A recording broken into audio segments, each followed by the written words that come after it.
parent proses untuk membersihkan resources yang digunakan. Nah, sekarang kita lihat bagaimana apa yang terjadi ketika sebuah proses selesai. Jadi ketika kalian misalnya bikin program hello world, kemudian di akhir return 0. Nah, bagian ini ketika dikompil jadi bahasa assembly dan dijalankan. Nah, statement terakhir yang dijalankan oleh proses tersebut, oleh program tersebut adalah exit request ke sistem untuk terminasi. Kemudian child process itu juga bisa mengirimkan output atau nilai ke parent prosesnya. Jadi parent proses bisa memanggil wait kalau kita lihat contoh program di sini. Dan ketika child process terminates, maka return value yang dikembalikan oleh child process ini bisa kita ambil dari fungsi wait yang dijalankan oleh parent. Child bisa memberikan atau mengirimkan nilai atau value ke parent process. Kemudian juga kalau kalian lihat contoh di sini, ketika kita memanggil fork, di sisi parent dia bisa mendapatkan PID dari child processnya. Jadi ketika fork dipanggil, proses ini akan menduplikasi diri, proses yang child akan memiliki PID 0, sementara proses yang parent dia memiliki PID dari PID childnya. Jadi dengan menggunakan PID tersebut, parent bisa memanggil system call untuk menghentikan atau terminasi proses anak abort. Kemudian ketika parent terminasi, childnya juga otomatis terminates.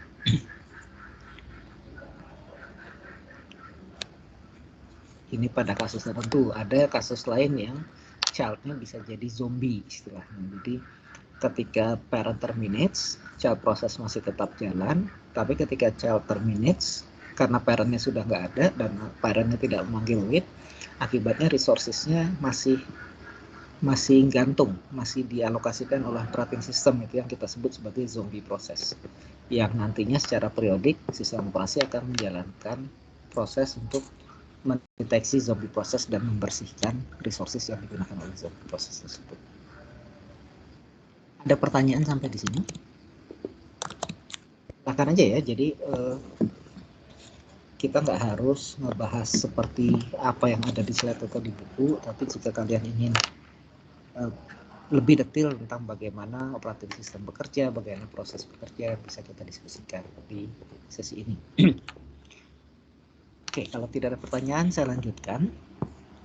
Jadi pada dasarnya ketika sebuah proses dibuat, dia akan memiliki address space sendiri yang independen terhadap proses lain.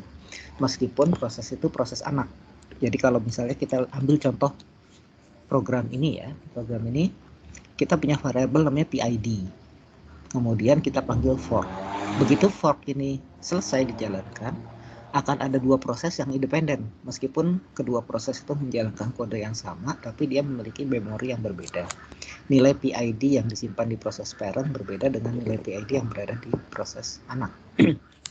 Meskipun nilai awalnya akan dikopikan. Jadi kalau misalnya di sini saya tambahkan variabel X yang saya kasih nilai 5. Kemudian saya panggil fork, maka begitu fork selesai dijalankan, baik parent maupun child dia punya variabel X yang nilainya sama-sama 5, tapi dia copy yang berbeda, independen.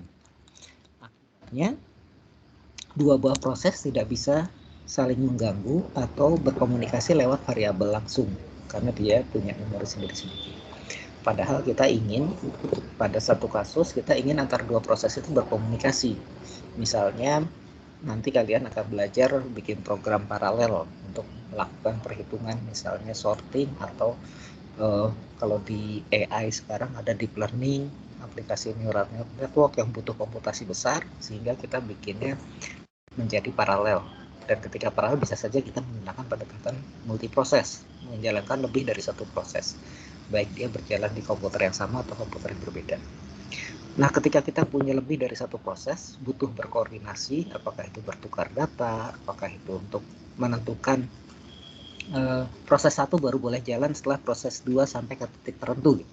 Koordinasi waktu misalnya, itu perlu kooperasi, perlu mekanisme untuk komunikasi antar proses.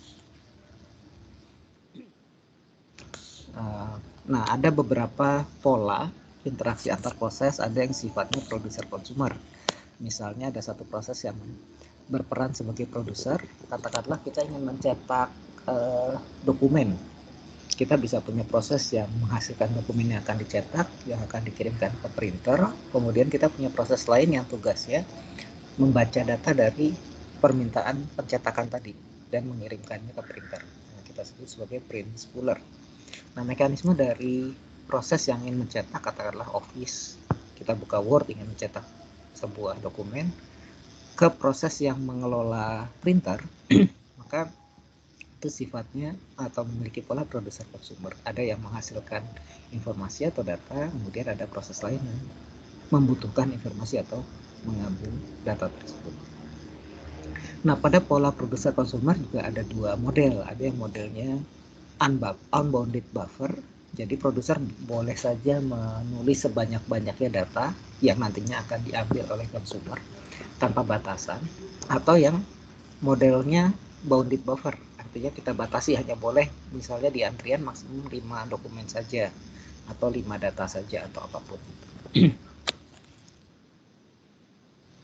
Model komunikasi seperti ini bisa diimplementasikan menggunakan mekanisme shared memory. Misalnya jadi kita punya memori yang diakses bersama-sama oleh dua proses, di mana di shared memory tersebut kita definisikan strukturnya, kita definisikan array untuk menampung buffernya, kita catat pointersnya. Jadi kita perlu mencatat posisi si produser, terakhir meletakkan data di posisi mana dan berapa yang sudah terakhir diambil. Nah, dengan konsep seperti ini, sepanjang nilainya tidak penuh, sepanjang isi buffernya tidak penuh, kita bisa membuat semacam circular buffer. Jadi inputnya akan gerak dari 0, 1, 2 sampai maksimum, terus muter lagi ke 0 sepanjang tidak penuh ya. Karena kalau penuh, posisi in dan out akan sama dan kita tidak bisa membedakan apakah buffer ini penuh atau kosong sama sekali, seperti yang kita lihat. Jadi kita perlu membatasi pada bounded buffer hanya pada saat nilai buffernya mendekati penuh, kurang satu dari ukuran buffer. Ini contoh, kebayang ya problemnya ya, kenapa hanya bisa digunakan sampai buffer size -1. Atau ada pertanyaan di sini?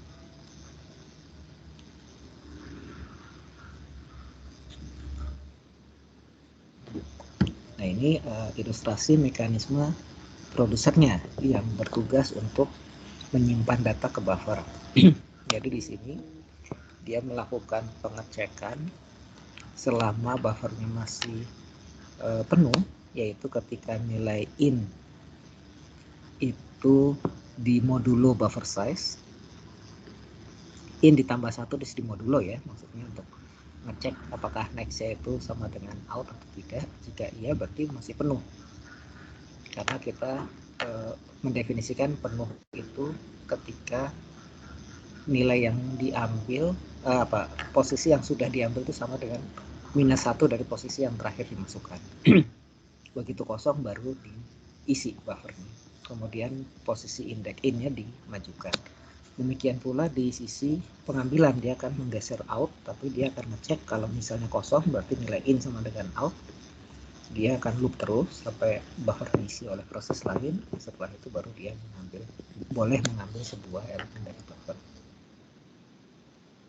Implementasi seperti ini karena dia umum digunakan oleh berbagai proses, sering ada kebutuhan kita ingin koordinasi antar proses harus polanya misalnya produser konsumer, maka operating system menyediakan mekanisme untuk yang kita sebut sebagai IPC, Inter-Process Communication.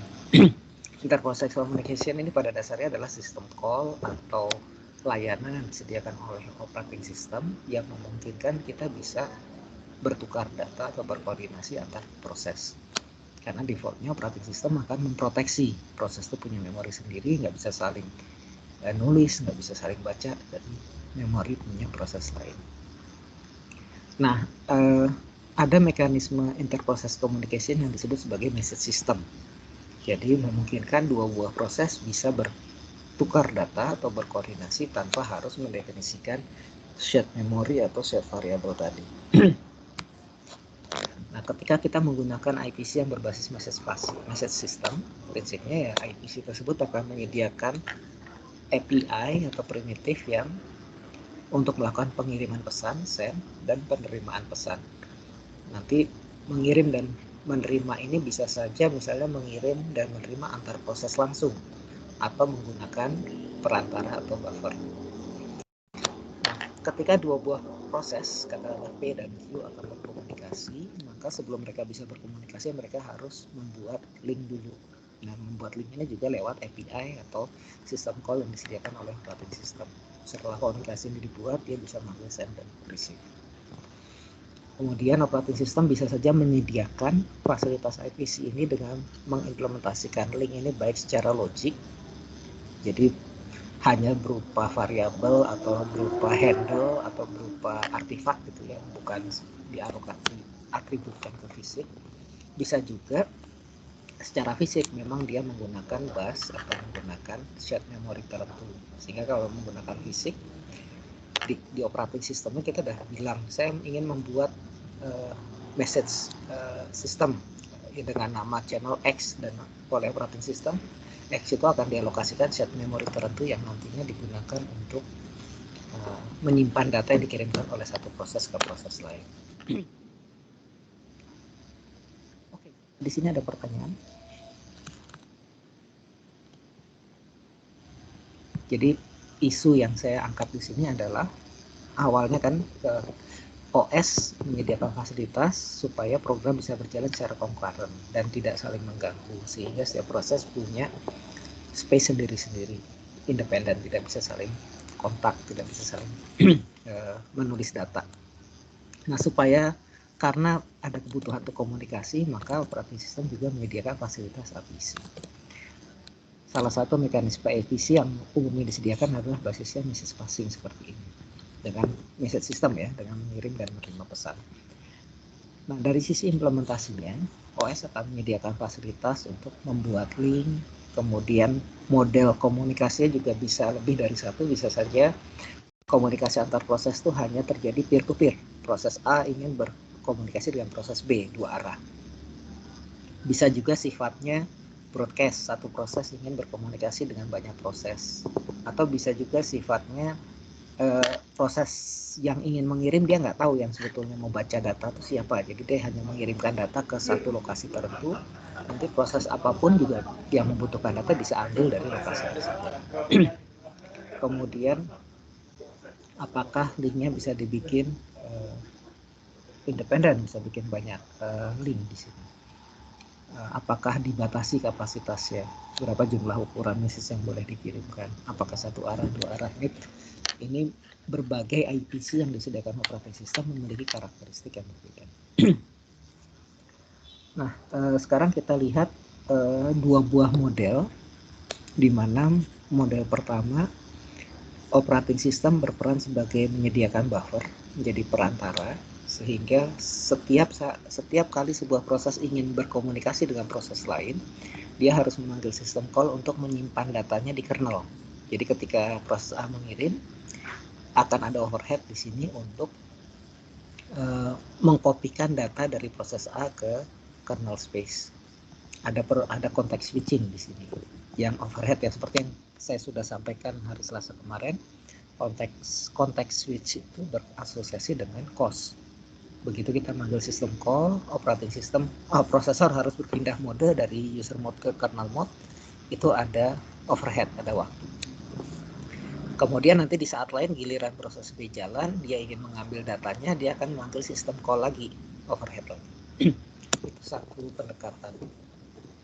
Pendekatan kedua, operating system bisa mengalokasikan memori bersama, di mana pada saat sebuah proses ingin berkomunikasi dengan proses lain, dia bisa memanggil sistem call untuk mengalokasikan bagian dari memori tertentu sebagai bagian dari shared memory milik si A. Kemudian si B juga bisa melakukan yang sama. Jadi sistem call hanya terjadi di awal untuk setup shared space ini. Selanjutnya ketika proses A mengirim data, dia tidak perlu lagi context switching ke kernel. Dia bisa langsung mengirimkan karena area ini sudah menjadi bagian dari address space milik proses A. Tanpa perlu ada context switch, tanpa harus berpindah ke OS mode, tanpa harus memanggil system call. Nah, pola yang kedua, datanya akan bisa langsung dituliskan oleh proses A tanpa harus ada overhead ke kernel. Sampai di sini ada yang ingin ditanyakan?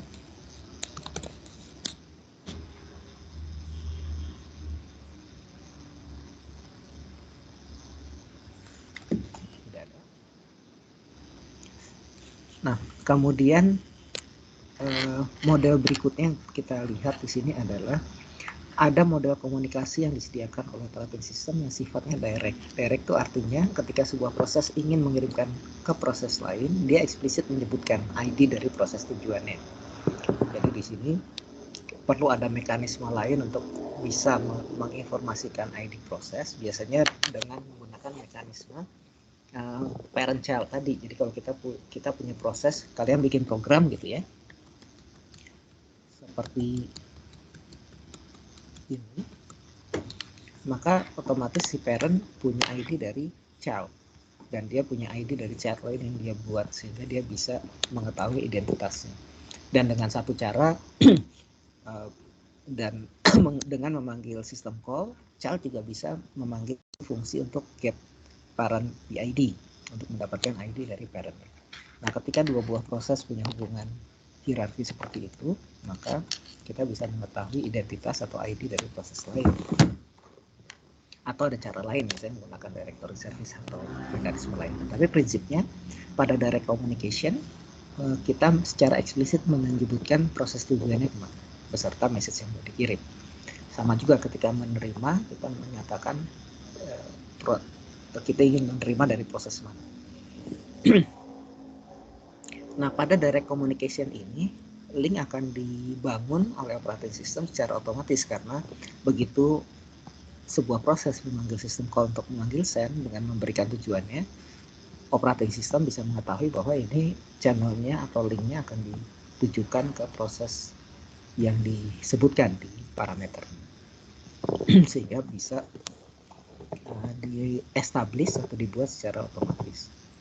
Kemudian sebuah link ini berasosiasi dengan satu pasang proses yang akan berkomunikasi karena dan hanya ada satu ya, dan sifatnya mungkin bisa unidirectional. Jadi begitu kita manggil send P, maka dia satu arah yang dibangun dari proses yang memanggil send P dan proses P yang menjadi tujuan.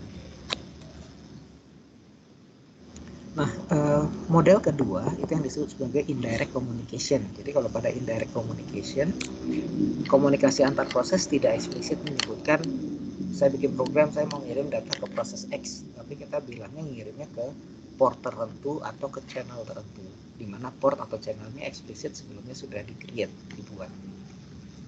Nah, dengan model seperti ini, dua buah proses bisa berasosiasi dengan port yang sama atau channel yang sama, sehingga semua message yang dikirim ke port tersebut bisa diambil atau dibaca oleh proses lain dari port tersebut. Nah, dengan model yang kedua ini, dengan indirect ini, komunikasi link hanya terjadi ketika dua buah proses dia memang berasosiasi atau membuka komunikasi ke mailbox yang sama.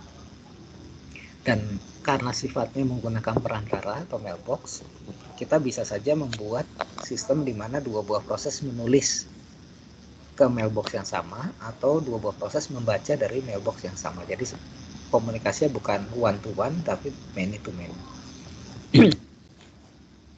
Sifat link bisa unidirectional, bisa bidirectional. Nah, pada model yang indirect akan ada mekanisme atau API yang bisa kita pakai untuk membuat mailbox baru, kemudian memanggil send atau receive dari mailbox tersebut dan mendestroy. Kira-kira primitifnya akan seperti ini. Jadi ini konseptual ya, nanti realitasnya di POSIX atau di Linux atau di Windows ada, kita bisa cari atau kita bisa menggunakan library yang menyediakan fitur untuk komunikasi baik yang tadi langsung send receive atau yang menggunakan mailbox seperti ini. Nah, dengan konsep mailbox, kalau misalnya di sini P1 memanggil sends, maka kalau bisa modelnya sebuah message hanya boleh diambil oleh satu proses. Jadi kalau di sini P1 mengirimkan sebuah message, kemudian P2 dan P3 memanggil fungsi untuk menerima message dari mailbox yang sama. Kalau dengan cara ini ada beberapa kemungkinan. Kalau misalnya kita hanya membatasi link hanya boleh diakses oleh dua proses, yang satu mengirim satu menerima, solve. Artinya nggak mungkin ada dua proses barengan untuk menerima. Atau hanya membolehkan satu proses saja yang manggil receive. Jadi kalau P2 dah manggil duluan, P3 nggak bisa manggil. Atau sistemnya secara otomatis atau secara acak menentukan siapa yang dapat. Jadi P2 manggil receive, P3 manggil receive, yang dapat mungkin hanya P2 atau P3 salah satu. Dari IPC yang variannya tadi saya sampaikan, tapi implementasinya tergantung dari operating system atau dari library IPC yang kita gunakan. Jadi kita perlu mempelajari perilaku atau semantik dari sistem call yang kita panggil untuk komunikasi antar proses. Kemudian dalam terminologi pengiriman pesan dan I/O juga ya, ada konsep yang disebut sebagai blocking atau non-blocking. Jadi blocking itu berasosiasi dengan sinkronus. Operasi yang sinkronus itu artinya ketika kita manggil sebuah operasi, dia akan terblok sampai event yang kita inginkan terjadi. Misalnya kalau blocking send, maka si pemanggil yang memanggil send, dia akan terblok, akan menunggu sampai ada receiver yang sudah memanggil receive. Sebaliknya, blocking receive artinya dia akan, begitu sebuah proses manggil receive, dia akan terblok kalau belum ada proses lain yang mengirimkan pesan. Nah, alternatif atau kebalikan dari blocking adalah non-blocking. Kalau pada fungsi yang bersifat non-blocking, jika kita manggil send, segera setelah kita selesai manggil send, kita bisa lanjut ke operasi berikutnya, meskipun proses send itu masih belum selesai, masih sedang dalam proses mengirimkan pesan ke tujuan. Sama juga ketika kita manggil receive yang non-blocking, meskipun pesan yang dikirim belum ada, receive itu akan langsung selesai, dia langsung mengembalikan informasi bahwa tidak ada pesan. Jadi dia tidak blocking.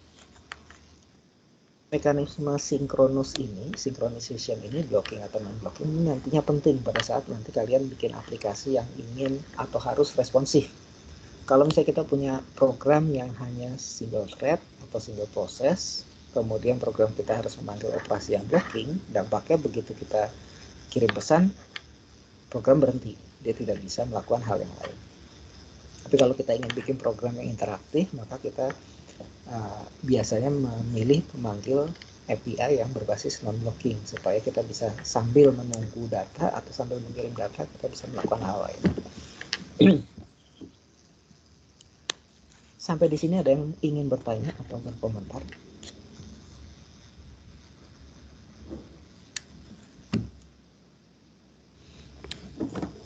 Oke, kalau tidak saya lanjutkan.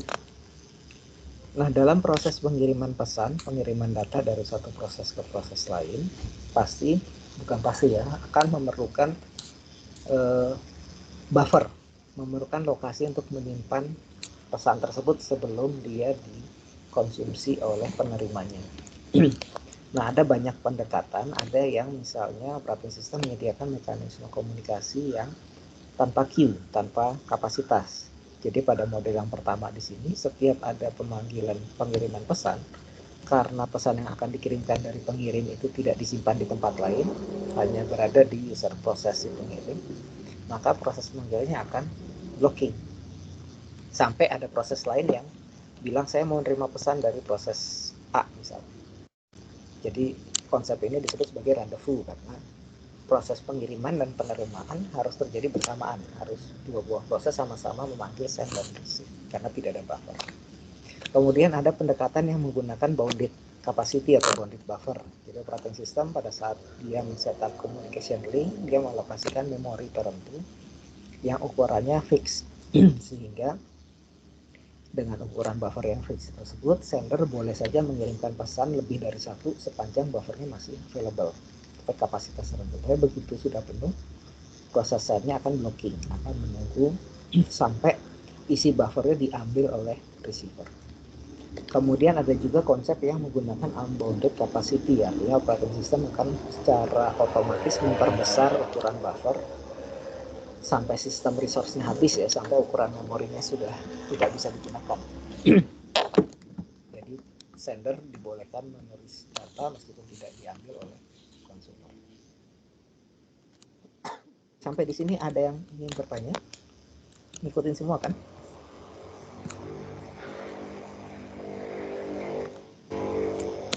Oke, saya lanjutkan. Salah satu pola komunikasi antar proses yang paling umum digunakan itu yang menggunakan konsep yang disebut sebagai client-server communication. Jadi isu utama saat kita bikin aplikasi yang harus berkoordinasi itu kan kita harus mengatur siapa yang mengirim, siapa yang menerima. Kalau kita membuat logik yang kompleks, akibatnya peluang program kita menjadi bermasalah, misalnya deadlock, sama-sama nyoba kirim nggak ada yang menerima, atau sama-sama menerima tidak ada yang mengirim, akan menjadi besar peluangnya yang membuat program kita tidak berjalan. Sehingga desain dari sebuah sistem seringkali yang butuh berkoordinasi dia didesain sebagai menggunakan pola client server. Apa yang dimaksud dengan client server? Pada model client server di sini peran dari dua buah proses yang berkomunikasi dibuat jelas. Satu pihak yang tugasnya melakukan request yang kita sebut sebagai client, dan satu pihak yang bertugas menyediakan layanan yang kita sebut sebagai server. Sehingga dengan cara ini, inisialisasi komunikasi pasti berasal dari klien. Server membuka koneksi siap menerima pesan, klienlah yang pertama kali mengirimkan pesan berisi request. Kemudian setelah mendapatkan request, server akan memberikan respon jawaban dari request tersebut. Sehingga dengan model seperti ini, jadi jelas hubungannya antara dua buah proses, yang satu sifatnya requesting, yang satu sifatnya serving. Nah, pola komunikasi berbasis client server bisa digunakan dengan menggunakan primitif atau library atau sistem call yang berbasis socket. Jadi socket ini pada dasarnya adalah sebuah link komunikasi di mana kita bisa membuka socket untuk melakukan komunikasi atau membuat link dengan proses lain. Setelah berhasil dibuka, kita bisa memanggil send dan receive ke soket tersebut.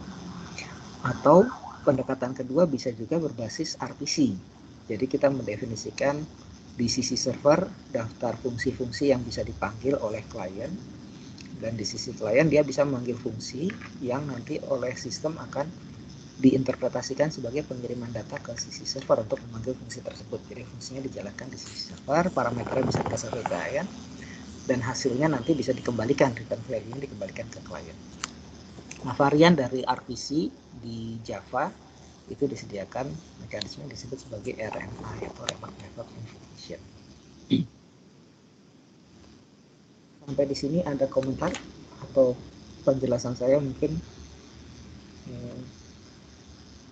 ada yang terlalu abstrak atau ingin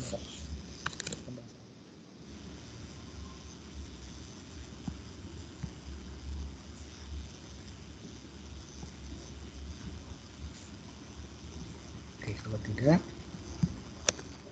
saya lanjutkan lagi. Seperti biasa nanti hari ini akan saya buat assignment lagi yang jadi yang tas minggu lalu udah saya baca, lalu belum saya baca detail, belum saya komentarin, saya sampling saja. Sebagian ada yang bisa menjawab dengan benar, sebagian masih ada yang perbedaan konsep ya, apa itu multi programming, apa itu kenapa OS perlu protection, kenapa OS awalnya hanya versi library. Nanti akan saya coba respon masing-masing di assignment kalian.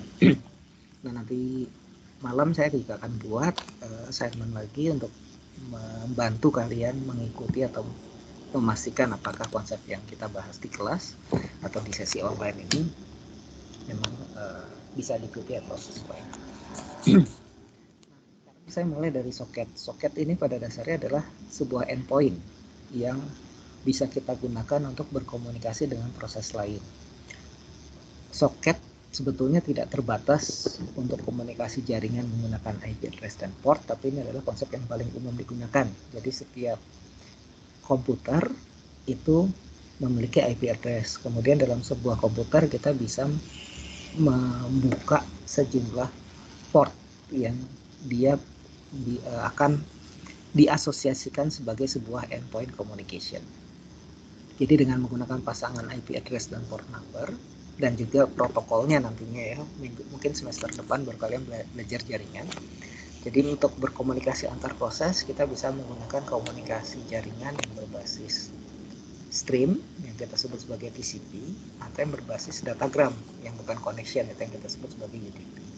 Nah, keduanya untuk mengidentifikasikan sebuah proses kita bisa menggunakan pasangan dari alamat IP, alamat komputernya dan port numbernya.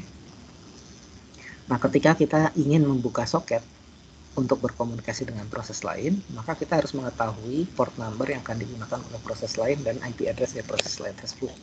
Kalau dia berasal di host yang sama, kita bisa menggunakan IP localhost, misalnya 127.0.1. Tinggal port number yang kita bedakan. Nah, ketika dua buah proses sudah membuka soket, pasangan endpoint yang sama, maka proses itu bisa saling. Contoh di sini, ada sebuah proses berjalan di komputer dengan IP 146.86.520. Kemudian dia ingin berkomunikasi dengan web server proses lain yang berjalan di komputer lain dengan IP 161.25.19.8. Nah, dengan pola client server, maka sisi web server ini terlebih dahulu harus berjalan dan menyatakan saya ingin membuka soket dengan endpointnya adalah di port 80. Jadi begitu dia menyatakan saya sudah siap untuk menerima koneksi atau request di port 80 pada IP ini, maka komputer si klien dia bisa membuka koneksi, membuat soket untuk membuka koneksi ke IP ini, tujuannya 161.25.19.8 di port 80. Nah, ketika koneksi ini dibuat, sistem atau operating system akan mengalokasikan port lokal untuk proses ini, yaitu misalnya 1625. Sehingga setelah soket terbentuk, si klien bisa berkomunikasi, bisa memanggil send dan receive untuk mengirim data dari dan ke web server. Web server sendiri juga ketika dia menyatakan siap menerima koneksi, nanti si klien setelah bilang mau bikin koneksi, dia akan mendapatkan informasi endpoint milik klien IP-nya berapa, sehingga mereka bisa saling bertukar data. Itu secara konsep bagaimana soket bisa digunakan untuk komunikasi antar proses, meskipun secara detailnya kalian baru akan melakukan programming menggunakan soket di kuliah jaringan komputer di semester depan. Tapi di sini kita bahas sebagai salah satu mekanisme interproses communication, bagaimana kita bisa bertukar data, berkomunikasi antar proses.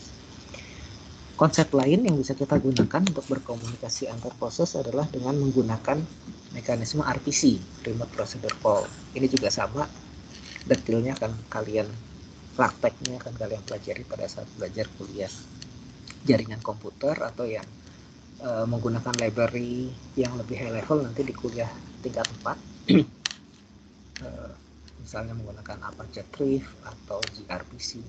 Tapi secara konsep komunikasi antar proses menggunakan RPC di sini adalah dengan cara menggunakan abstraksi pemanggilan fungsi atau prosedur antar proses. Jadi tidak lagi berkirim pesan eksplisit send dan receive, tapi si klien saat dia membutuhkan pengiriman data atau menerima data atau berkoordinasi dengan server, dia memanggil fungsi yang kita sebut sebagai RPC, di mana eksekusi dari fungsi tersebut akan dijalankan di server. Nah, supaya abstraksi RPC ini bisa berjalan benar atau berjalan normal, di sisi klien akan ada komponen yang disebut sebagai stubs yang berisi representasi dari fungsi yang bisa dipanggil di sisi server. Jadi seakan-akan si klien manggil fungsi misalnya get my function atau call my function. Sementara call my function ini implementasinya di sisi server, tapi ada stub di sisi klien yang menyediakan fungsi yang sama, yang nanti stub inilah yang meneruskan pemanggilan fungsi call my function tadi ke server, termasuk parameternya, dan ketika server selesai menjalankan fungsi tersebut memiliki nilai kembalian, return value itu dikembalikan atau dikelola oleh stubs untuk dikembalikan ke proses yang memanggil memanggil seakan-akan dia memanggil fungsi itu secara lokal. Jadi stubs itu ada di sisi klien untuk merepresentasikan pemanggilan fungsi ke server, juga ada di sisi server untuk menerima pesan dari klien dan memanggil fungsi yang sesungguhnya akan dijalankan. Ilustrasi eksekusi RPC seperti ini. Jadi ketika klien memanggil fungsi yang berupa RPC, sebetulnya yang terjadi adalah di sisi klien di sini akan ada pemanggilan sistem call ke kernel untuk dibungkus oleh stub ya, stubnya yang akan memanggil sistem call ke kernel, di mana stub ini akan mengubah pemanggilan fungsi ini menjadi pengiriman pesan via kernel ke server. Nah, sebelum pemanggilan ini akan dipetakan nama fungsi yang dipanggil apa, server yang menyediakan fungsi itu ada di mana lokasinya, sehingga pesan itu akan dikirimkan ke server, dan di server dia akan mengecek ini pesan merepresentasikan pemanggilan fungsi apa, parameternya apa yang nantinya akan diubah menjadi pemanggilan fungsi. Sehingga setelah selesai dia akan dikembalikan ke kernel kembali. Konsep yang sama juga diterapkan di Java yang disebut sebagai RMI, tapi prinsipnya dia sebetulnya mekanisme sejenis, yaitu menyediakan mekanisme pemanggilan fungsi secara remote dari sisi klien ke sisi server. Nah, untuk menyediakan RPC, karena klien harus mengubah, karena kita harus mengubah pemanggilan prosedur menjadi pengiriman pesan, maka ada proses yang disebut sebagai marshalling. Marshalling ini maksudnya adalah mengubah parameter dari pemanggilan fungsi yang tadinya diberikan kalau di 32 bit kan, kalau kalian belajar semester lalu, diberikan sebagai parameter di stack di alamat IBP plus 8, IBP plus 12 dan seterusnya. Nah, nilai parameter ini oleh stub akan diubah menjadi dibaca, dikopikan ke message, kemudian dikirimkan. Ini juga termasuk mengubah format mungkin, karena format di sini menggunakan integer, kemudian integer di x86 itu formatnya bisa jadi berbeda dengan integer di PowerPC yang jadi target, itu kan yang satunya x86, yang satu berbasis little endian, yang satu berbasis big endian. Nah, proses marshalling akan memperhitungkan itu, mengubah menjadi format yang standar di jaringan, dan nanti di sisi server juga dilakukan demarshalling untuk mengubah data yang dikirim lewat message ini menjadi parameter untuk pemanggilan fungsi yang dijalankan di sisi server. Demikian pula return value-nya, return value yang diterima, yang dikembalikan oleh fungsi di server, dia akan di marshal juga, akan dikirimkan lewat jaringan sampai di start di sisi klien dan dikembalikan seakan-akan dia return value dari pemanggilan some method yang dilakukan di sisi klien. Nah, itu yang dimaksud dengan proses marshalling. Ada komentar atau pertanyaan?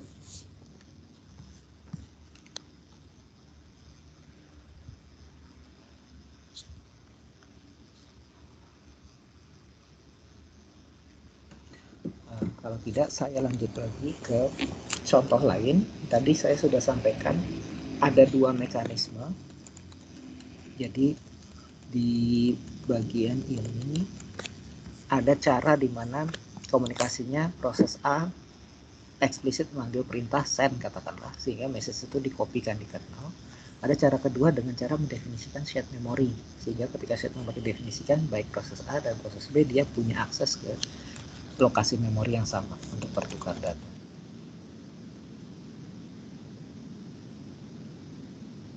Linux di Linux. Jadi dengan skema ini, sebuah proses dia bisa meminta ke operating system, saya ingin memap alokasi shared memory tertentu untuk bisa diakses langsung dari variabel lokal dia, dari address space dia, dengan menggunakan struktur shared memory seperti ini. Dan oleh kernel, semua shared memory yang dialokasikan ke proses akan dicatat menggunakan struktur ini di kernelnya. Jadi di sini dicatat kapan, apakah ada proses yang sedang attach ke shared memory ini, berapa jumlah proses yang sedang memetakan atau memap shared memory ke lokasi ini. Kemudian siapa yang membuat, itu dicatat ukurannya berapa, dan nantinya juga lokasinya sebetulnya, detailnya ya, blok memori di mana disimpan. Nah, ini perlu dikelola oleh operating system, oleh kernel, karena begitu sebuah set memori sudah nol, sudah tidak punya attach, seharusnya dia sudah bisa dibebaskan. Tapi memang set memori akan ada proses yang eksplisit untuk membebaskan, atau ada fungsi yang eksplisit menghapus sebuah set memori. Nah, sebuah proses yang ingin membuat set memori, dia bisa menggunakan sistem call yang namanya SHM get dengan memberikan key-nya, di mana key ini harus menggunakan ID yang sama atau nilai yang sudah disepakati oleh dua proses yang ingin berkomunikasi. Jadi kalau misalnya kita punya dua proses, dia sama-sama sudah sepakat mau pakai shared memory ID dengan key tertentu, maka mereka bisa memanggil SHM get dengan key yang sama, sehingga dia akan dipetakan ke memori yang sama. Nah, hasil dari sini itu yang bisa dipakai untuk menulis dan membaca dari set memori tersebut. Kemudian ada API atau sistem call yang disebut sebagai shared memory control, SHMCTL, di mana kita bisa nge-map sebuah pointers ke sebuah shared memory ID, sehingga dari sana kita bisa selanjutnya pointers inilah yang bisa kita gunakan untuk menulis atau membaca dari shared memory tersebut. Jadi setelah kita dapat ID-nya menggunakan SHM get, di mana SHM get parameternya adalah key-nya. Kemudian ID ini kita pakai buat kita map ke variabel pointer, dan setelah itu kita bisa baca tulis ke pointer tersebut seakan-akan itu variabel lokal yang nantinya bisa dibaca dari proses lain. Kemudian juga ada fungsi attach dan detach. Ini juga konsepnya sama, kita bisa nge-map sebuah pointers ke SHM ID. Setelah kita attach, berarti kita bisa akses variabel tersebut atau data tersebut adalah variabel ini. Detach sebaliknya. Ini contoh ilustrasi sebuah program yang memanfaatkan shared memory. Jadi kalau kalian lihat di sini, kita baca dari atas ya, kita punya variabel array yang ukurannya 40.000 karakter. Kemudian di sini ada pointer, ada SHM pointer. Kemudian perintah ini nanti kalian bisa coba juga ketik untuk ngetes gitu ya. Perintah ini menampilkan address ya, address dari posisi array awal sampai posisi akhirnya, addressnya berapa. Kemudian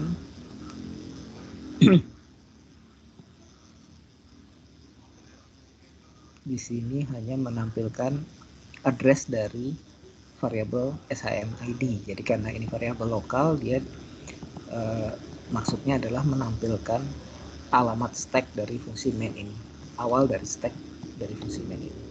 Kemudian statement berikutnya di sini dia mengalokasikan memori sebanyak 100.000 di PTR. Kemudian ini menampilkan, intinya sebetulnya ingin menunjukkan posisi heapnya ada di mana. Nah, setelah itu di sini yang bagaimana cara kita bisa membuat shared memory. Di sini dengan menggunakan SHM get, menggunakan key IPC private dengan ukurannya 100.000 juga. Di sini jika memorinya tersedia, maka ini prosesnya akan berhasil, SMID akan diberikan ID untuk shared memory tersebut. Setelah itu kita map dengan memanggil SHM map, sehingga di sini kita dapat pointer ke shared memorinya. Setelah itu kita sudah dapat alokasi shared memory dan yang bisa kita gunakan untuk baca dan tulis. Kalau misalnya nanti ada proses lain memanggil dengan SHM get dengan key yang sama, maka proses itu bisa saling berkomunikasi, apapun yang dituliskan ke pointer ini bisa dibaca di proses lain. Sampai di sini ada yang ingin ditanyakan?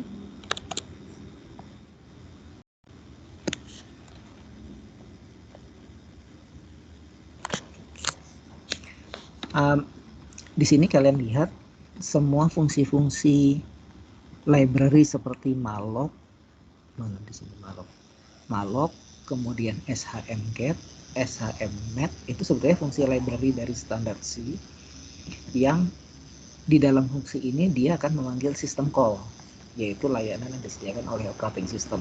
Malloc ini untuk mengalokasikan memori, shmget ini berarti untuk mendapatkan ID dari shared memory yang disediakan operating system, shmnet dan seterusnya.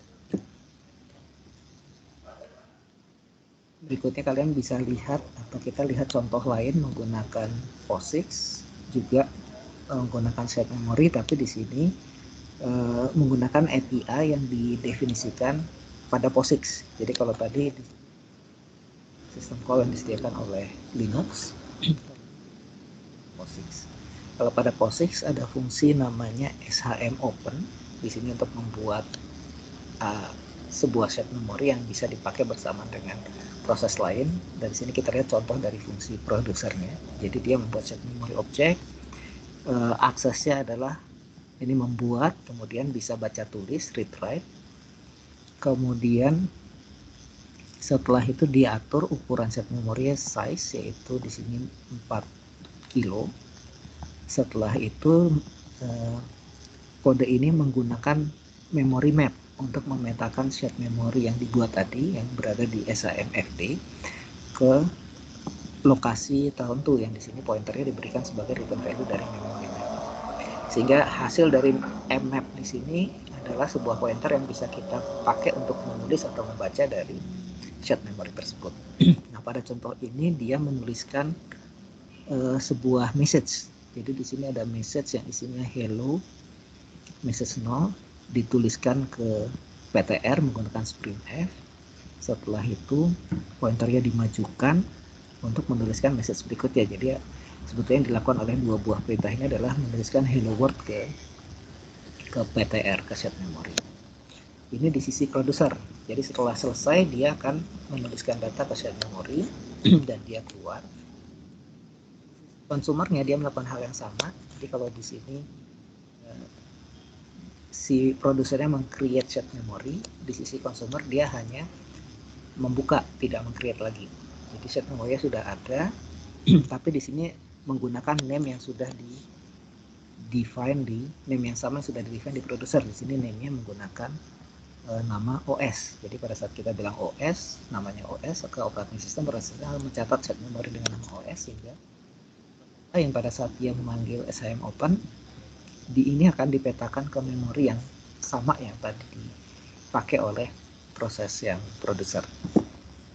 Setelah itu di sini prosesnya sama, hanya menggunakan mmap karena dia sifatnya read only, maka dia hanya bisa digunakan untuk membaca. Setelah itu PTR yang didapat dari mmap ini langsung ditampilkan ke layar, sehingga ketika program ini dijalankan dia akan menampilkan hello world ke layar yang berasal dari penulisan ke shared memory di produser. Dan nanti silahkan dicoba atau disempatkan untuk mencoba program ini ya di komputer kalian untuk melihat apakah dia berjalan normal atau tidak. Pertanyaan sampai di sini?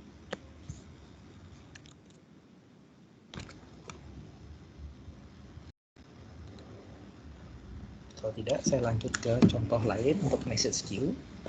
Jadi pada message queue mirip dengan shared memory tadi. Kalau shared memory, operating system akan mengelola suatu data yang mencatat shared memory apa saja yang sudah pernah dibuat sebuah proses dan menghitung berapa proses yang sedang attach saat ini. Pada message queue juga prinsipnya sama. Jadi di sini message queue akan dibuat lewat sistem call tertentu dan oleh operating system akan dicatat, dan dia akan mencatat berapa message yang saat ini sedang berada di message queue, kapan terakhir dikirim, kapan terakhir diterima, dan seterusnya. Nah, API yang disediakan untuk membuat message queue ada MSG get untuk mendapatkan ID, mirip dengan SHM get tadi. Kemudian setelah kita membuat message queue, kita bisa melakukan pengiriman menggunakan MSG send atau MSG receive. Dan berbeda dengan shared memory tadi, kalau pada shared memory Begitu setelah kita map sebuah shared memory ke pointer, proses printf di sini sama sekali tidak melibatkan system call. Ini murni di proses.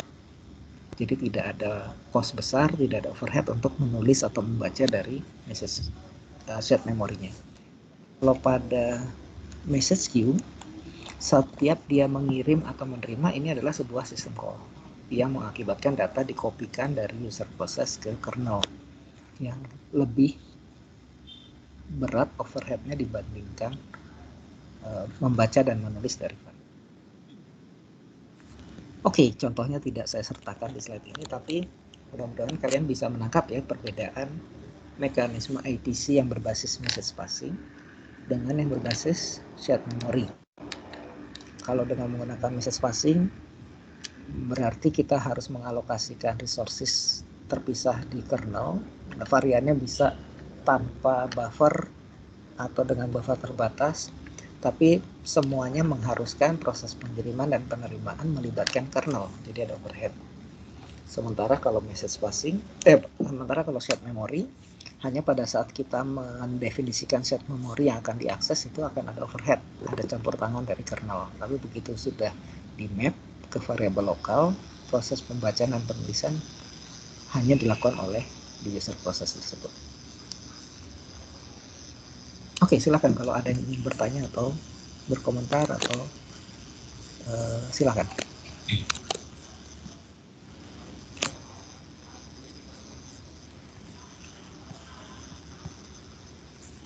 Ini sekarang jauh lebih pasif ya ketimbang kuliah Orkom kemarin. Apakah kalian lebih mudah mengikuti atau kebalikannya?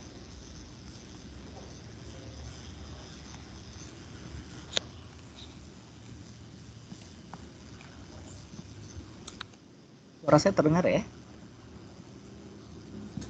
Terdengar, Pak. Oke. Mungkin karena susunan kelasnya baru, Pak. Jadi lebih diam. Mungkin karena kenapa? Sorry. Susunan kelasnya beda. Oh, iya. Jadi lebih diam. Masih awal-awal ya. Tapi saya inginnya memang kuliah ini kita bikin sampai dalam arti kalian kalau memang materinya terlalu abstrak atau kurang jelas, langsung aja diangkat gitu, disampaikan.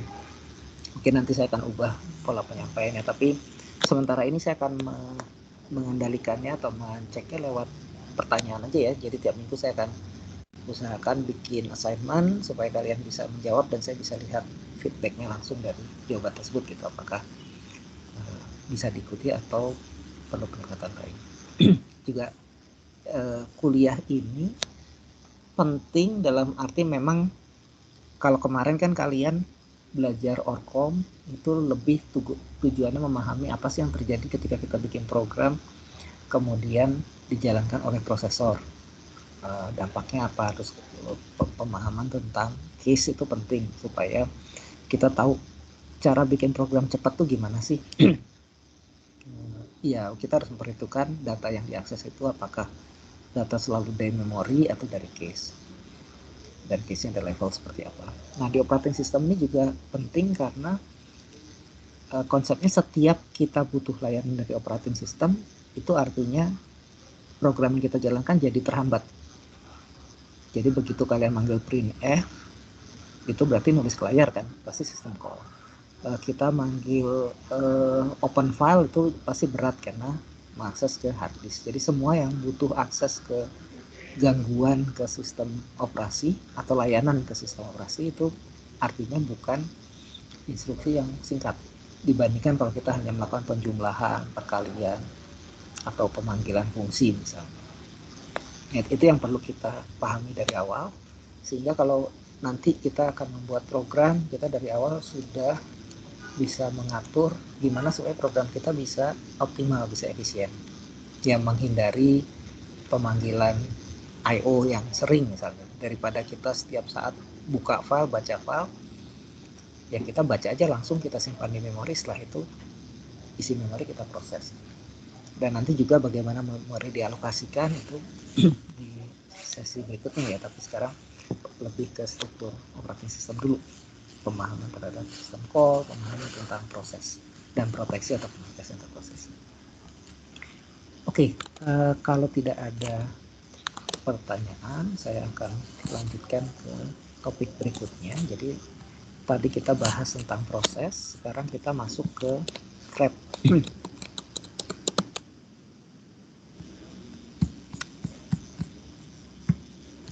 Sebentar.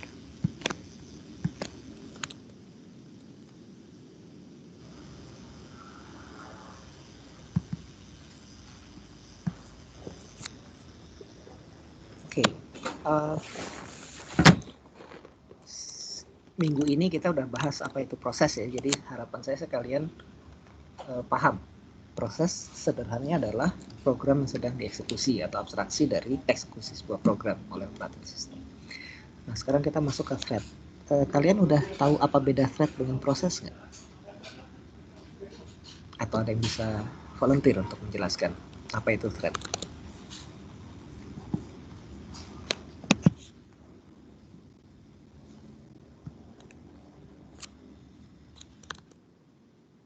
Ada yang mau bantu?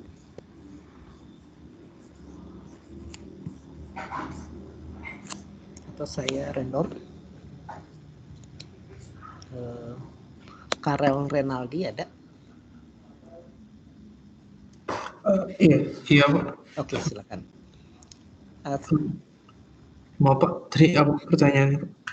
Bisa menjelaskan apa itu thread atau apa beda thread dengan proses?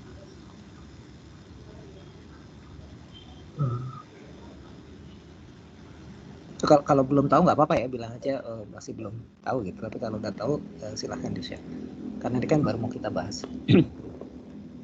Masih belum tahu Pak. Oke. Saya sampel satu lagi deh. Leonardus James Wang. Ya Pak. Oke. Bisa menjelaskan apa itu thread, bedanya dengan proses? Tidak bisa Pak. Saya masih ngambang-ngambang banget, maaf. Oke. Ya udah. Oke, kita lanjutkan aja kalau gitu ya.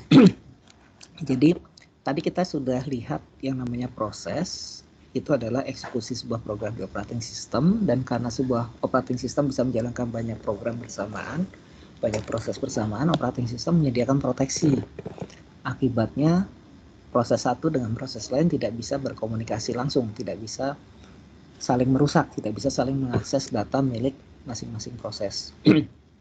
Nah, ketika kita butuh koordinasi antar proses, tadi sudah dijelaskan ada mekanisme yang namanya IPC, Inter-Process Communication, yang basisnya ada message passing dan shared memory. Tapi keduanya pasti akan ada overhead, karena baik message passing maupun shared memory pasti butuh kernel untuk campur tangan. Minimal kalau di shared memory butuh kernel untuk mengatur hak aksesnya, sehingga dua buah proses bisa mengakses ke alamat memori yang sama. Nah, dalam beberapa hal kita ingin dalam satu proses atau kita ingin bisa menjalankan lebih dari satu aktivitas bersamaan atau untuk satu tujuan yang sama. Contohnya tadi web server. Web server dia harus melayani request dari satu browser. Tapi ketika ada browser sedang ngirim data ke sebuah web server, pada saat bersamaan web server itu juga harus melayani mungkin browser lain yang ingin berkomunikasi juga. Sehingga kita perlu mekanisme untuk bisa menjalankan lebih dari satu eksekusi dari kode. Namun tidak harus kedua eksekusi tersebut independen. Kalau kita jalankan sebagai dua buah proses, kan masing-masing akan berjalan independen, tidak ada share sama sekali. Tapi kalau misalnya mungkin contoh web server tadi kurang tepat. Contohnya misalnya saya mau bikin versi paralel dari sorting. Saya bikin program sorting, saya punya CPU-nya 4 core, tapi kalau kita jalankan program saya melakukan sorting, maka dia hanya jalan di satu core saja. Padahal saya inginnya bisa saya bagi-bagi nih, array yang mau disort ke beberapa eksekusi yang masing-masing independen, tapi perlu koordinasi karena perlu mengakses data yang sama, yaitu array yang mau kita sort. Nah, untuk membuat program paralel seperti itu, kita tentu akan tidak bisa atau tidak efisien kalau kita jalankan 4 buah proses untuk mengakses array yang sama karena pertukaran data antar prosesnya overhead yang besar.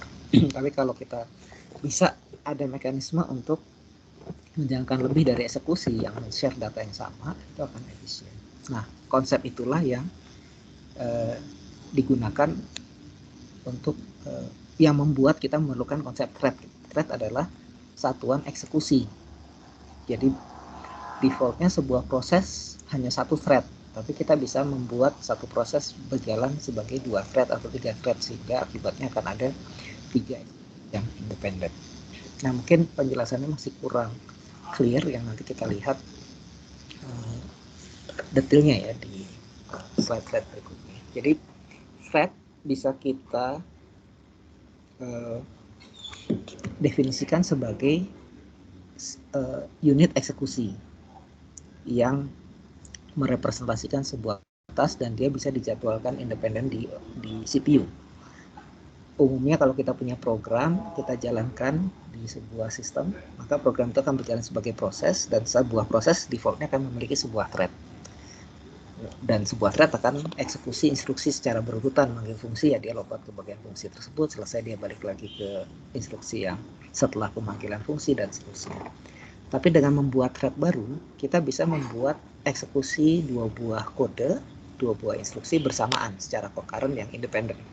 Jadi begitu kita bikin thread, katakanlah saya membuat thread baru yang akan menjalankan fungsi X, maka mulai titik itu fungsi X akan dijalankan bersamaan dengan lanjutan dari eksekusi yang saat ini sedang berjalan. Jadi barengan, tapi mereka masih bisa mengakses variabel yang sama, bisa mengakses resource yang sama karena berada dalam proses yang sama. Nah, itu definisi dari thread. Jadi dengan membuat thread kita bisa menjalankan kode yang paralel, yang concurrent, yang bersamaan, meskipun dia masih berada dalam proses yang sama. Jadi dia masih dalam satu proteksi yang sama dalam satu proses tersebut.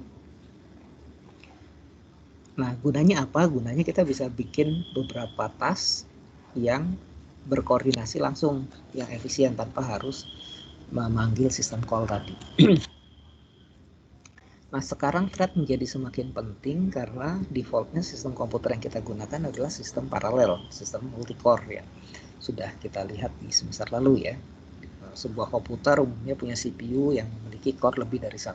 Apakah itu 2, 4, 8, dan seterusnya. Nah, saat kita membuat thread ini pada dasarnya adalah sebuah abstraksi yang independen terhadap berapa jumlah prosesor yang berjalan. Jadi kita seakan-akan dengan menggunakan thread atau membuat thread, setiap thread itu bisa berjalan independen eksekusinya menggunakan seakan-akan punya CPU sendiri, mirip dengan abstraksi proses, meskipun kenyataannya hanya 2 CPU atau 2 core yang ada. Sehingga kalau sebuah program di dalam program tersebut membuat thread sebanyak 5 misalnya, maka operating system akan menjalankan bergantian setiap saatnya mungkin hanya 2 thread yang aktif, atau kalau ada proses yang lain jalan mungkin ini akan dijadwalkan bersamaan dengan thread-thread dari proses lain. Ketika kita punya program seperti ini, misalnya kita punya program pertama instruksi yang dijalankan X sama dengan X plus 1, setelah itu Y sama dengan Y plus X atau kali X kurang jelas, kemudian Z sama dengan X kali 5Y. Ketika ini dieksekusi, bisa saja ini dieksekusi secara berurutan, bisa saja setelah instruksi pertama dia dijeda oleh thread lain yang giliran jalan, setelah itu baru dilanjutkan instruksi berikutnya, dan seterusnya. Jadi kemungkinannya bisa beragam. Kalau misalnya kita punya 3 buah thread berjalan bersamaan, bisa saja 3 buah thread itu berjalan bergantian seperti ini, atau kalau kita punya 3 core itu ketiganya berjalan benar-benar barengan, atau bisa juga selang-seling gitu. Suatu saat thread 1 jalan sebagian, setelah itu dilanjutkan thread 2 sebagian, selanjutnya thread 3 balik lagi thread 1 dan seterusnya. Jadi secara programming kita melihat seakan-akan thread itu berurutan instruksinya, tapi secara real eksekusi bisa variasinya bisa beragam. Jadi sebetulnya eksekusi dari multi thread itu mirip dengan eksekusi dengan multi proses. Hanya di sini uniknya adalah threads yang bisa mengakses variabel yang sama. Thread yang berasal dari proses yang sama. Nah, mirip dengan proses API atau sistem call yang disediakan untuk pengelolaan thread, itu ada mekanisme untuk membuat thread baru, thread create, ada mekanisme untuk exit, untuk terminate, kemudian juga ada dua fungsi yang bisa dipanggil, di mana thread yield ini adalah kalau sebuah thread dia mau sukarela menyerahkan jatah eksekusinya ke thread lain. Jadi pada saat dia sedang berjalan, dia sedang menguasai CPU, kalau kita panggil thread yield, maka thread ini akan menghentikan prosesnya, menghentikan kesempatan untuk jalan di CPU dan memberikan ke operating system untuk menjadwalkan thread lain. Jadi ini sukarela untuk menyerahkan jatah komputasi ke thread lain. Kemudian thread join ini mirip dengan API atau sistem call join di proses. Jadi ini digunakan untuk thread parent. Jadi kalau mirip dengan proses juga, ketika sebuah proses atau sebuah proses berjalan, dia punya thread main, istilahnya thread utama yang berjalan di proses tersebut. Kalau kita panggil thread create, maka thread yang main tadi akan menjadi parent dari thread baru yang di create. Dan thread yang baru di create ini dia akan menjalankan function yang diberikan sebagai parameter dengan parameternya RGS. Kemudian ID-nya disimpan di thread di sini. Nah, si parent tadi, kalau dia ingin menunggu child thread-nya selesai, dia bisa menunggu thread join untuk menunggu thread child-nya selesai dieksekusi. Nah, ini contoh sederhana dari program multithreading. Jadi di sini kita lihat ada struktur data namanya thread T. Ini struktur data untuk menyimpan handle dari sebuah thread. Di sini dibuat array thread T yang ukurannya n threads atau 10. Kemudian di program utama di sini ada loop dari 0 sampai 10 yang memanggil thread create. Kemudian untuk setiap pemanggilan di iterasi ini dia akan membuat thread yang disimpan di threads ke i. Dan di sini parameternya adalah go, artinya thread yang dibuat ini diminta untuk menjalankan fungsi go. Kemudian parameternya adalah i, di mana i adalah nilai iterasi dari 0 sampai 10 tadi. Akibatnya apa? Akibatnya pada titik ini saat pemanggilan thread create pertama akan dibuat thread baru yang menjalankan fungsi go, yang jalannya independen dengan for loop yang ini. Jadi karena ini iterasinya 10, setelah pemanggilan ini akan ada 10 buah yang thread baru yang berjalan, yang masing-masing memanggil fungsi go dengan nilai n yang berbeda-beda. Yang pertama ada n0, ada n1, n2, n3, dan seterusnya. Kemudian, di sini kalian bisa lihat, selesai begitu thread create ini dipanggil, maka thread ini bisa saja aktif. Thread yang baru dibuat tadi bisa saja dijadwalkan oleh operating system untuk langsung jalan. Kalau memang core-nya hanya satu, bisa saja operating system akan menentukan menjalankan thread create ini sekali dulu. Setelah itu yang thread ini dijalankan, baru dia lanjut giliran main threadnya jalan ke iterasi kedua. Dan jadi thread mana yang akan dieksekusi itu non-deterministik, tidak bisa kita definisikan, tidak bisa kita tentukan. Urutannya bisa beragam.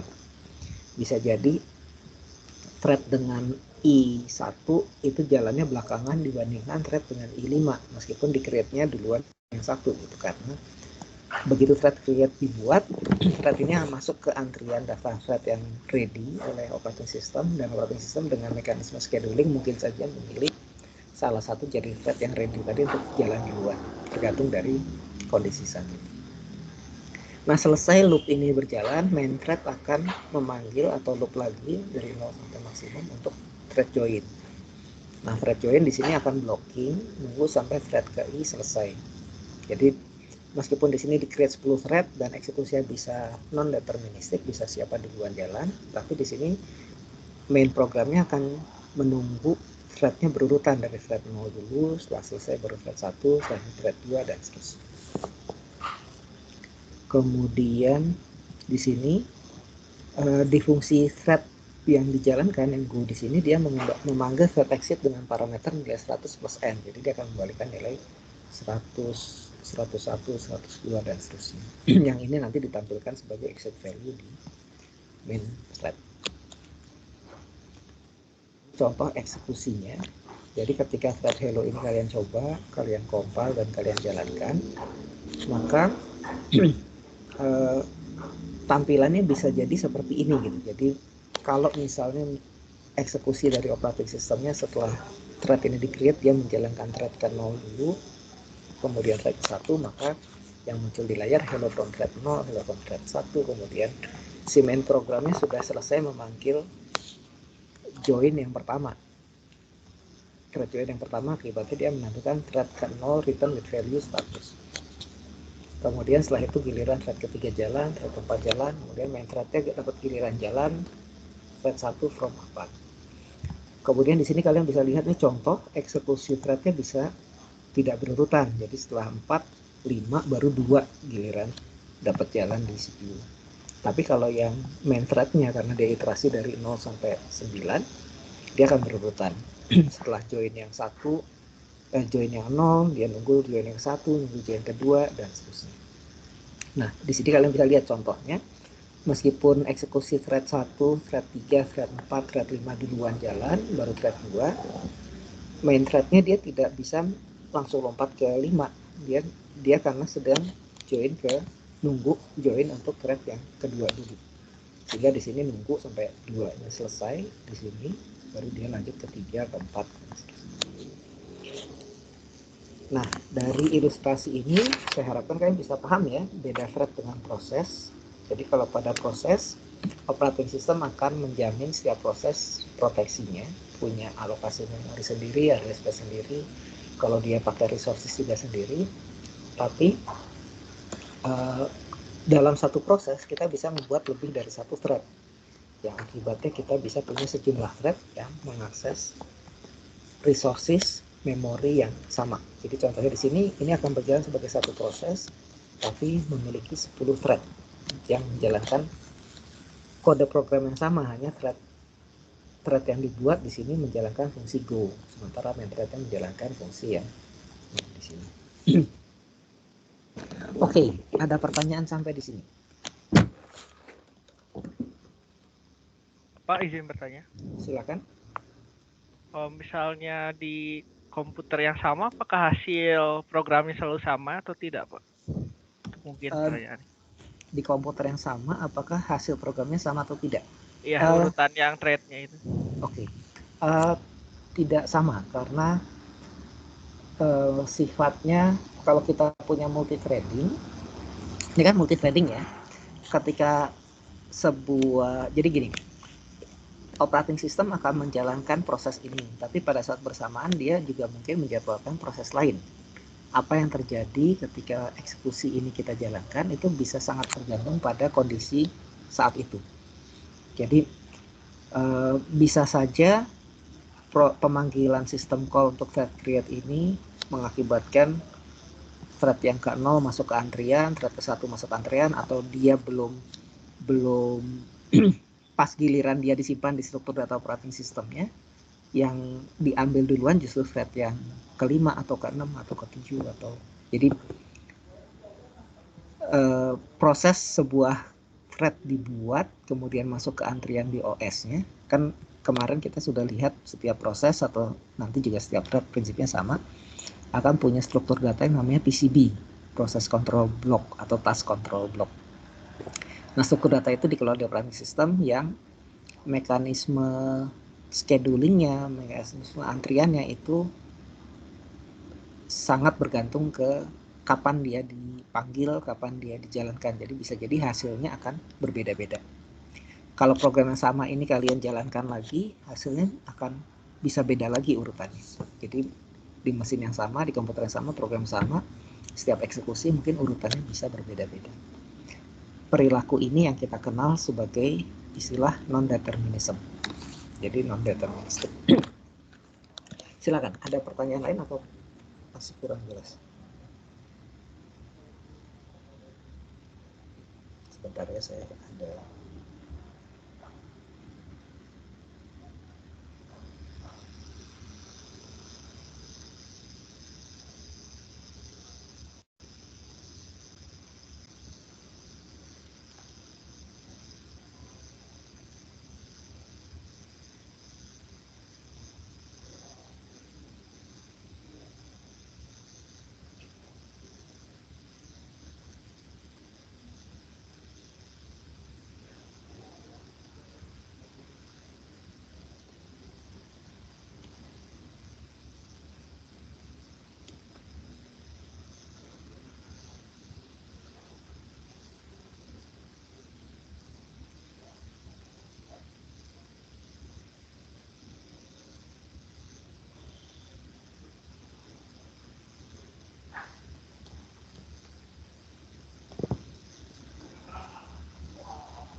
sorry. Ada pertanyaan? Kalau enggak, saya lanjutkan ke topik berikutnya. Jadi, sama dengan proses seperti yang sudah dibahas kemarin, thread juga dikelola oleh operating system dan menggunakan struktur data yang sering disebut sebagai PCB. Kalau proses itu PCB, proses control block. Sementara kalau thread itu thread control block. Baik proses maupun thread, dia konteksnya harus juga menyimpan isi register, harus menyimpan posisi stack yang digunakan oleh thread tersebut. Jadi ketika sebuah proses, contohnya di sini, ketika kita memanggil membuat sebuah thread dengan menggunakan thread create, maka operating system akan mengalokasikan stack baru khusus untuk thread tersebut. Kenapa? Karena thread tersebut akan memanggil sebuah fungsi yang perlu penyimpanan variabel lokal di fungsi itu yang independen terhadap main thread-nya. Jadi setiap thread pasti harus dialokasikan stack sendiri. Meskipun dia dialokasikan heap yang sama, jadi stack-nya sendiri-sendiri per thread, tapi untuk heap dia per proses, karena kalau thread ini manggil malloc, yang alokasi memorinya diambil dari heap milik si proses. Jadi dengan dasar itu, sebuah thread control block tetap juga harus menyimpan informasi terkait stack, posisi stacknya di mana, ukurannya berapa, kemudian isi register yang dipakai thread, karena setiap thread akan menggunakan register yang berbeda-beda, dia memanggil fungsi yang independen satu sama lain. Kemudian juga metadata yang terkait dengan thread. Yang sama digunakan oleh semua thread ini adalah heap-nya, alamat memori untuk global variable, dan kodenya. Jadi set address space yang digunakan antara satu thread dengan thread lain itu sama. Ini dikelola di proses, disimpan oleh proses control block informasinya. Tapi yang spesifik per thread, yaitu stack, register, dan metadata terkait thread tersebut itu disimpan di thread control block. Kemudian di sini kita lihat juga operating system akan mengalokasikan sebagian dari stack khusus untuk masing-masing thread. Ini juga penting dipahami. Kenapa? Karena nanti kalau kalian bikin program yang multi-threading, kalau kalian bikin program dengan threadnya sampai 1000, andaikan setiap threadnya membutuhkan stack.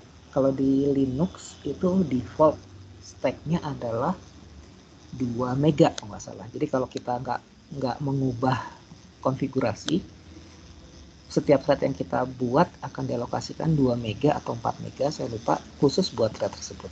Jadi kalau kita bikin 1000 thread, otomatis sudah perlu alokasi stack sebanyak 1000 kali 2 mega. Jadi udah 2 giga memori sendiri khusus untuk thread. Kalau kita bikin sampai 100.000 thread, mungkin memorinya tidak cukup. Jadi thread juga menggunakan resources. Sebentar ya.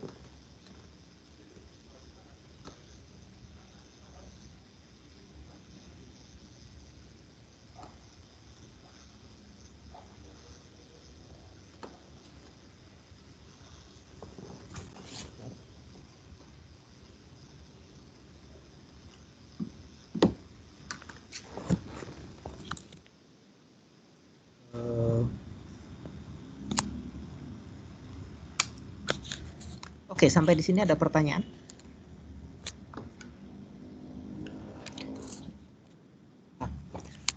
Implementasi thread dalam operating system itu ada beberapa variasi. Ada yang disebut dengan menggunakan kernel thread. Kalau dengan menggunakan kernel threads itu artinya thread ini dikelola di kernel.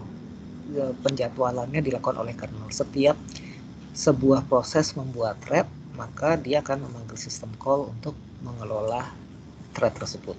Jadi daftar threads yang dimiliki oleh setiap proses itu dicatat di kernel.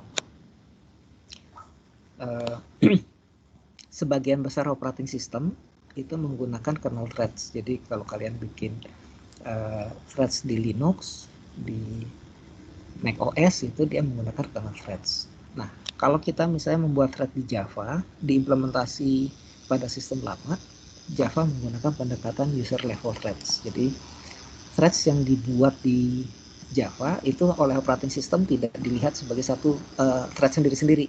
Operating system hanya tahunya ada satu proses saja jalan. program Java, tapi di dalamnya ada banyak thread, itu dikelola di level user levelnya.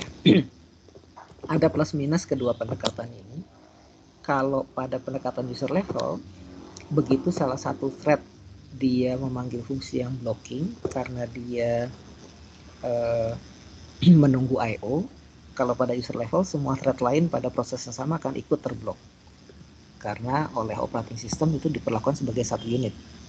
Tapi kalau kita pakai kernel level threads, kalau satu thread sedang blocking, thread lain dari proses yang sama bisa tetap berjalan karena dijadwalkan secara independen. Nah, ini ilustrasi dari multithreadingnya.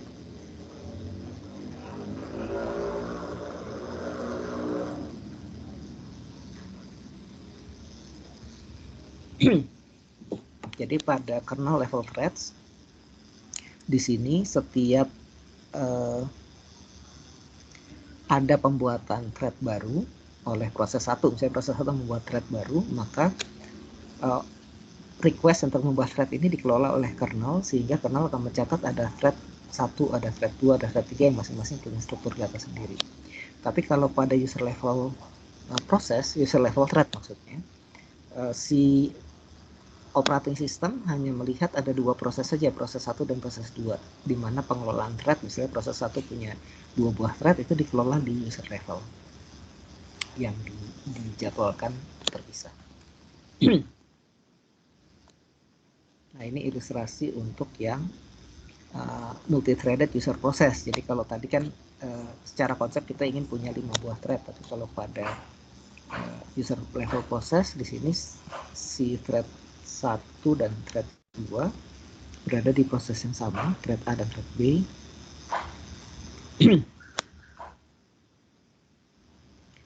Yang ini dikelola di level user. Nah, sekarang kita lihat contoh. Kalau misalnya kita punya program yang single thread, maka kita punya kode, alokasi data global, alokasi resources yang dibuka oleh proses tersebut di satu proses, kemudian isi register, konteks tentang stack-nya itu disimpan di PCB-nya. Tapi begitu kita bikin multithreading yang ada 3 buah proses di sini, maka register dan stack ini dialokasikan struktur datanya untuk masing-masing thread. Yang ini dikelola di PCB, sementara yang ini dikelola di PCB. Jadi kalau dengan ilustrasi ini kalian bisa lihat bahwa sebuah proses dia memerlukan resources di kernel untuk menyimpan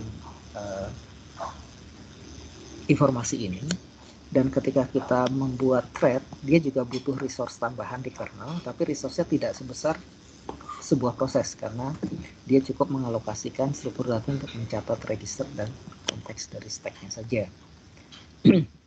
Tidak perlu mengalokasikan terpisah untuk kode, data, dan resources file I/O yang digunakan. Oke, sampai di sini ada pertanyaan?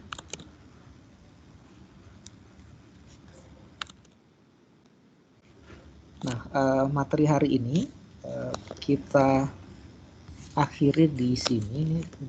Ya, kita akhiri di sini dulu. Jadi manfaat dengan menggunakan multithreading itu adalah kita bisa menangani, misalnya contoh tadi pada web server kita bisa menangani banyak koneksi sekaligus, sehingga satu klien tidak menghambat klien lain untuk menghubungi sebuah server. Kemudian juga bisa kita manfaatkan pada saat kita ingin membuat parallel program, di mana pada parallel program dia butuh akses ke data yang sama atau koordinasi, sehingga kalau kita gunakan multiproses dia tidak efisien. Kemudian juga penggunaan threads penting pada saat kita butuh respons dari UI, karena kita perlu ada satu thread yang siap menerima request atau berinteraksi dengan UI, apakah user menekan tombol klik atau menggerakkan mouse atau melakukan aktivitas apapun, itu responsnya harus cepat. Tapi pada saat bersamaan kita ingin melakukan sesuatu, misalnya user sedang mengklik button untuk membuka file, padahal membuka file itu butuh komputasi. Pada saat bersamaan kita juga harus punya kode yang menangani kalau user ngeklik yang lain atau user melakukan aktivitas lain atau membatalkan sesuatu yang sedang berjalan. Nah, itu butuh multi-threading karena dalam satu aplikasi tidak cukupnya satu thread saja kalau dia harus melayani pada saat bersamaan melakukan task yang diminta user dan berinteraksi atau merespon interaksi dengan user. Yang program user interface umumnya punya thread terpisah untuk penanganan user interface. Kemudian untuk program yang butuh akses I/O yang sering, kalau kita hanya punya program single thread, maka thread tersebut saat dia mengakses I/O dan terblok, dia tidak bisa melakukan aktivitas lain. Kita bisa bikin lebih efisien dengan cara bikin multi threading. Oke, sampai di sini ada komentar atau pertanyaan?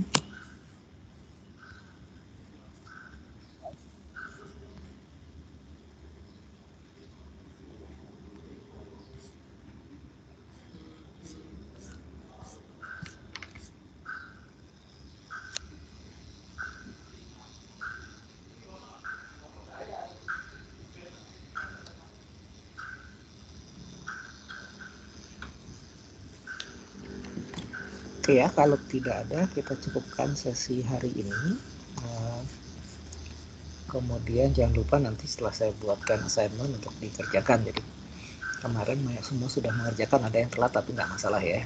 Sebetulnya goal saya adalah bisa mendapat feedback dari pemahaman kalian dan mengerjakan tugas tersebut.